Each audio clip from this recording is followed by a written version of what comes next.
예, 연휴 잘 쉬고 계십니까? 오늘 말씀드리려고 하는 건 내년 대선이 제대로 치러질 것인가에 대한 의문을 제기하는 사람들이 많습니다.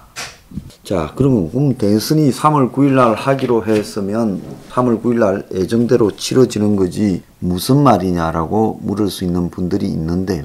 이 의문, 내년에 대선이 제대로 치러지겠느냐는 의문의 핵심은요. 지금 여권이 내년 3월 9일 대선에 절대로 지지 않겠다라는 의사를 강하게 가지고 있다는 겁니다. 선거라는 것은 이길지 질지 모른다. 해봐야 아는 거다라고 입장을 가지고 있어야 되죠. 그런데 지금 정권을 갖다가 담당하고 있고, 그리고 공무원과 각종 정부 기구들을 장악하고 있고, 어느 때보다도 언론이나 또 여론 등을 장악하고 있는 이 정권이 굉장히 강하죠. 임기 말까지 이렇게 강력한 지금 장악력을 보이고 있는 정권이 있었습니까? 이것은 정치의 천재라는 YS나 DJ도 하지 못했고 군부 독재의 전두환 노태우도 하지 못했던 일입니다. 자, 이렇게 나라를 개판으로 만들고 경제를 개판으로 만들고 전염병이 도지게 만들고 이랬음에도 불구하고 이 정권이 지금 정권 종료 몇 달 남기지 않은 상태에서도 국가의 각종 통치기구를 완벽하게 장악하고 있습니다. 최근에 미쳐 날뛰는 공수처, 경찰, 검찰, 국정원 등을 보면서요. 그렇게 느끼지 않는다라는 국민이 있다면 그 국민들의 정신 상태가 지극히 의심스러운 겁니다. 자, 국정원장 박지원이 거의 노골적으로 조성은이란 여자애를 앞세워서 고발 사주 의혹에 공작을 한 정황들이 여러 가지로 보입니다. 그럼에도 국정원장이요. 두려워하거나 반성하기는커녕 호랑이 꼬리를 밟으면 그냥 있지 않겠다고 지를 호랑이라고 공갈을 치고 있습니다. 공수처가 고발 사주의 한 주체가 되어서 완전히 날뛰고 있고요. 검찰은 김호수 정권 의용 검찰로 완전히 전락하고 최근엔 검찰 내부에서 검찰 조직이 저렇게 흘러가는 부분에 대한 불만조차도 터져 나오지 않고 또 한편으로는 경찰은 이제 정권의 거의 게시탑으로 전락을 해서 정권 호위에 앞장서는 도구 역할을 수행하고 있습니다. 한 번도 겪어보지 못한 나라를 만들겠다라는 문가리의 공언이 정말로 임기 말에 한 번도 있지 않았던 권력 장악력을 보여주고 있어요. 이것도 기술이라면 굉장히 칭찬해야 되고요. 박근혜, 이명박 같은 전 보수 출신 대통령들이란 자들이 크게 반성해야 될 부분이라고 보고 있습니다. 자, 이런 장악력을 유지하는 가장 큰 배경은 뭔가 하면 절대로 지지 않겠다라는 전제하에 차곡차곡 이 분야들을 다 장악해 온 겁니다. 그래서 경찰에도 국정원에도 검찰에도 공수처에도 언론사에도 언론을 장악하는 기구에도 방송통신위원회나 방송심의위원회나 이런 기구에도 자기 사람을 심고 농공행상들을 통해서 엄청나게 많은 자들을 다 내려보냈습니다.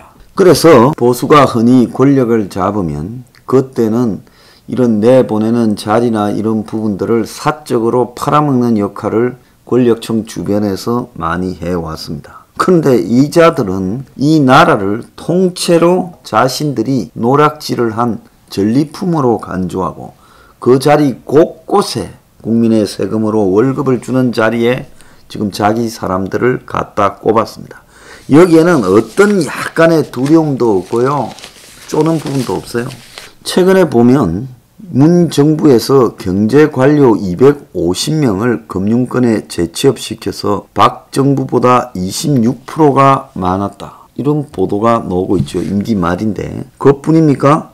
임종석이 홍익표 보좌관 출신 송혜영이란 자를 밴쿠버 총영사, 아마 전 세계에서 총영사 중에 제일 좋은 자리가 이 밴쿠버 총영사라고 보입니다. 자, 이런 데다가 갖다 그냥 내리 꼽아버리고 있습니다. 그래서 이런 일을 하면서도 약간의 양심적 가책도 느끼지 않아요.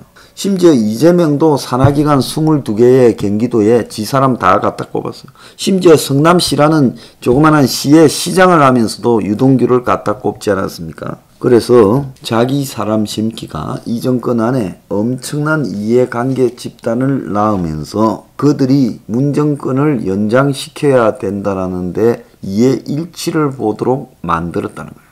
과거에요, 박근혜 정부에서 집권할 때 여의도에 가면 그 여의도에 동당의 오랜 전신부터 활동해온 많은 사람들이 전부 커피숍에 모여가지고 정권을 욕했습니다. 박근혜 만들자고 평생을 수십 년을 고생했는데 지금 이게 뭐냐? 별 희한한 놈들이 좋은 자리 같더라. 이러니까 보수와 좌파들 사이에서 권력 장악력이 이 정도로 크게 차이가 나고 있다는 겁니다. 자, 누가 뭐라든 안면 몰수하고 절대로 지지 않겠다. 온갖 무리수를 다 두고 있습니다. 두 번째가요, 북한 변수입니다. 자, 저 북한 변수라는 거는 제가 오늘 방송에서도 말씀드렸습니다만은 지금 미국의 바이든과 시진핑이 다음 달에 육중전회라고 중국 공산당의 방향을 정하는 중요 회의가 있는데 지금 중국 내부의 경제가 엉망이니 그 회의 때 시진핑이 이제 임기가 없는 황제로서 이제 3차 임기를 보장받아야 되는데 그러려고 하면 시진핑한테 미국과의 관계에서 힘이 실려야 되니 지금 애가 달아서 바이든과 정상회담을 매달리고 있다고 합니다. 거기에 한국이 눈치를 끌고 정상회담의 의제로 종전선언과 또 대북제재 해제를 집어넣으려고 하고 있다는 정보가 들어옵니다. 자, 문은 끝까지 마지막까지 북한을 한국에 끌어들이려고 해요. 문의 북한에 대한 애정은요, 어떻게 보면 한국의 좌파가 살아가는 생활 방식과 관계가 있다고 보고 있습니다. 한국 좌파는 끝없이 북한하고의 공존을 추구해가고 북한은 한국의 대선에 이제 본격적으로 개입해서 한국 대선이 좌파 정권이 이루어지면 원하는 걸 한꺼번에 다 얻지 못하더라도 차츰 자신들이 원하는 틀로 한국 사회를 몰아넣을 수 있다고 생각하는 거예요.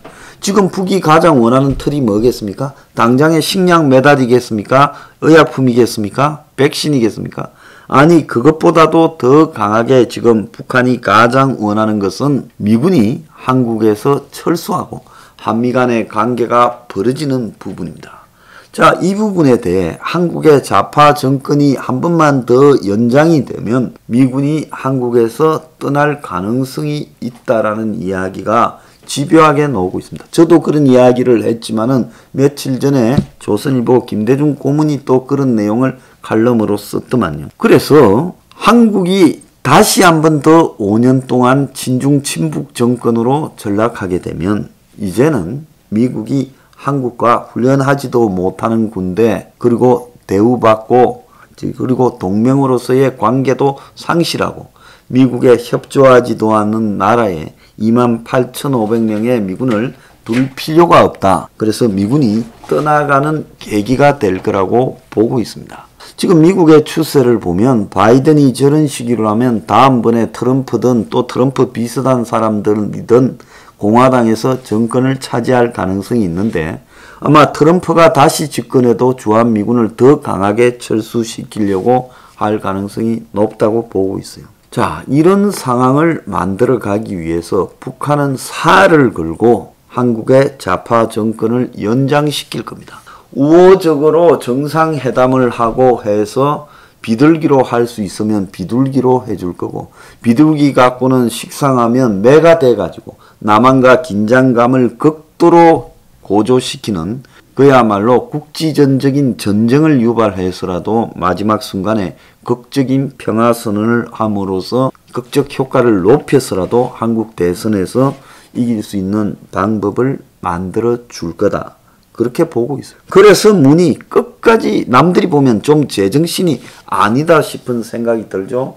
임기 말이 됐으면 조용히 그냥 찌그러져서 가는 맛이 있어야 되는데 끝까지 북한과의 회담에 몰두하고 북한 하고 있는 것은 대선에 북한이 중요한 변수로서 작용을 하라고 지금 하고 있는 겁니다. 자, 그 다음에는 이 대장동의 지금 변수예요. 이 대장동 사태가 솔직히 말하면 각이 아주 쉽게 나오는 거죠. 부동산에 빠꼼한 이재명이가 자기 시장일 때 성남에 가장 큰 부동산 프로젝트를 해치우면서 신복들을 박아서 9천억에 가까운 이득을 얻도록 해주고 그 반대급부로 뭘 취했는가. 이게 대장동 프로젝트의 핵심인 내용입니다. 그런데 절대로 이 부분과 관련해서 공익 환수했다, 잘못한 일이 아니다 이러면서 뻗대기는 이재명. 아마 정권도 이제 골치가 조금은 아파졌을 거죠. 너무 말을 빨리 던지니까 이재명이 번복할 수 있는 기회를 상실한 측면도 있다고 생각할 겁니다. 그럼에도 대장동을 가지고 대선에 가서 이기려고 하면 이 대장동을 가지고 공격과 방어를 하다가는 어려울 거라고 봅니다. 점점 문매를 맞고 의문이 생기고 또 다른 폭로가 나오면서 무너져 갈 거고 질 거라고 보고 있을 거예요. 그래서 생각하는 것이 뭐냐? 야권에 대한 공작을 할 겁니다. 내부 분열 공작부터 시작해서 야당 후보를, 주요 유력 후보들을 두들겨 잡아버리는 공작을 제기해서 한마디로 야당 후보에 제기된 엄청난 의문을 가지고 지금 대장동 사태를 덮으려고 할 거다. 불로서 불을 끄는 것과 유사한 행위를 할 거라고 보고 있습니다. 그러면 그 공작의 규모나 크기가 엄청나야 될 건데 한 축에서는 대장동의 비리에 대한 의혹 규명 싸움이 벌어지는데 다른 한 축에는 새로운 폭로들을 야당의 유력 대선 후보들한테 해가지고 그야말로 어느 것이 더 충격이 큰지를 그리고 새로운 폭로로 이전의 약점을 덮으려고 하는 시도가 지속될 거라는 거예요. 그래서 그야말로 처음으로 다시 돌아가서 절대로 지지 않겠다라는 문갈이나 지금 이 좌파 패거리의 그런 이 마지노선이 이기기 위해서 온갖 무리수를 다 가져올 거고 대장동이라는 폭탄을 맞아서 지금 흔들리는 속에서 이 대장동 폭탄을 덮기 위한 핵폭풍을 불러일으키려고 시도할 것이다. 이런 것들이 지금 예상되는 부분입니다. 그런데 정권이 굉장히 약아서요. 정치의 패거리화를 거의 완성시켰습니다. 한 30% 초반대에 23%에 해당되는 사람들은 하늘이 두 동강 나도 때로는 대장동이나 이런 문제에서 이재명을 비판해도 결국은 대선 때 똘똘 뭉쳐서 국민의 3분의 1은 무조건 좌파 패거리를 찍게 되어 있습니다. 호남이라서 정권과 그야말로 이해를 공유하는 집단이라서 민노총이나 정교조라서 아니면 이 정권과 관련해서 먹고 사는 구조라서 그래서 그런 사람들 숫자를 굉장히 늘려놨다는 거예요. 이 정권 때문에 정규직이 되어서 이 정권 때문에 공무원 티오가 늘어나서 취업이 되어서 이 정권 때문에 집값이 올라서 이 정권 때문에 주식에서 돈 벌어서 그런 사람들을 다 끌고 모은 게 한 3분의 1이라고 보고 있습니다. 전체적으로는 이들을 심판해야 되겠다는 보수가 이들보다는 한 5% 많지만은 그러면 이 둘을 뺀 나머지 30% 정도의 부하 내동하는 그야말로 중도 집단들을 잡는 게임에서 이들이 정치, 공작, 감성 그리고 미디어 등을 동원한 선동 능력이 월등하게 뛰어나고 권력을 장악하고 있는 그런 단계이기 때문에 여론 조작이나 여론조사 조작이나 대중 선동을 월등히 잘할 거다. 그렇기 때문에 이 대선판이요 참으로 쉽지 않다. 안심할 수 없다 봅니다. 그래서 여러분들은 이런 상황들을 염두에 잘 넣고요. 이번 대선에서 최종 승리하는 것은 정말로 어려운 일이다. 자, 그런 부분들을 각별히 유의한 채 이번 대선을 임해야 될 거라고 봅니다.